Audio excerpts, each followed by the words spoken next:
Israel की युद्ध technique के कारनामे तो तुमने बहुत सुने होंगे, लेकिन आज हम बात करेंगे लेबनान में हुए 25 अक्टूबर के पेजर अटैक के बारे में। दरअसल हुआ यूं कि हमास ने 7 अक्टूबर 2023 को इजराइल पर एकाएक अटैक कर दिया था, जिसके बाद पहले तो हमास और इजराइल की जंग छिड़ी। उसके बाद बीच में कूद गया लेबनान। लेबनान का संगठन है हिजबुल्लाह, जिसे कि ईरान जैसे देश का समर्थन प्राप्त है। ईरान हिजबुल्लाह को वो सारे सैन्य सामान उपलब्ध कराता है जो कि एक लड़ाई में जरूरी है, जैसे कि मैन पावर्स या फिर किसी भी तरह के हथियार, रॉकेट हो या फिर बॉम्बर, ड्रोन से लेके ऑटोमेटेड गन तक। इजराइल ने हमास को तो बैकफुट पिला दिया, लेकिन उसके बाद ही इसकी लड़ाई लेबनान से शुरू हो गई। लेबनान हमास के मुकाबले कहीं ज्यादा मजबूत संगठन है, जिसके पास सारे साधन उपलब्ध हैं जिससे वो एक लड़ाई लड़ सकता है किसी भी देश से आसानी से। लेकिन इजराइल भी कहाँ कम, वो भी किसी भी देश से भिड़ने में बिल्कुल नहीं हिचकता। इजराइल पर हमास के साथ हिजबुल्लाह भी तेजी से अटैक कर रहा था, जिसको रोकने के लिए इजराइल ने एक तगड़ा प्लान बनाया और हिजबुल्लाह के छोटे मोटे कमांडर को मारने से अच्छा उसने बड़े कमांडर्स को टारगेट करने का प्लान बनाया। ईरान, लेबनान, यमन या फिर हमास के जितने भी बड़े सैन्य कमांडर हैं, वो सारे अपनी सिक्योरिटी के लिए फोन ना यूज करके बल्कि वॉकी टॉकी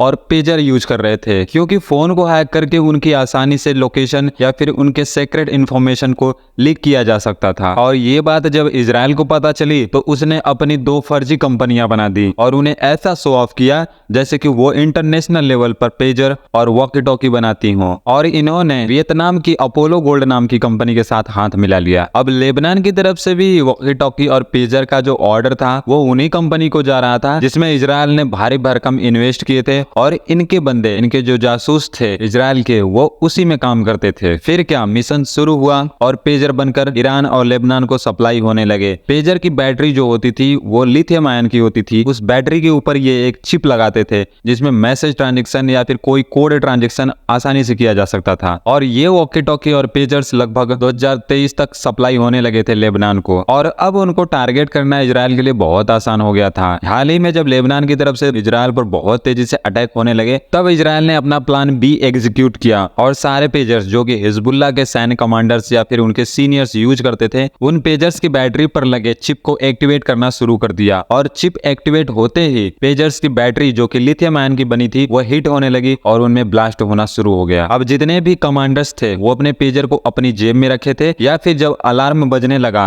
एक्टिवेट होते ही चिप को, तो उन्होंने उस पेजर को निकाल के हाथ में लिया था, जिसके कारण किसी का हाथ और मुंह ब्लास्ट हुआ या तो फिर किसी का प्राइवेट पार्ट ब्लास्ट हुआ। इस हमले में 12 से ज्यादा लोग मारे गए और 3000 से ज्यादा लोग घायल हुए। और इस ब्लास्ट के पीछे लेबनान ने इजराइल का हाथ बताया, लेकिन इजराइल ने इस बात से मानने से ना ही इनकार किया है और ना ही इस स्टेटमेंट पर कोई उन्होंने अपना रिएक्शन दिया है। लेकिन इस अटैक के पीछे इजराइल का ही हाथ है, बड़ी बड़ी न्यूज एजेंसियों ने खुलासा किया है। लेकिन आपकी क्या राय है, हमें कमेंट करके जरूर बताना।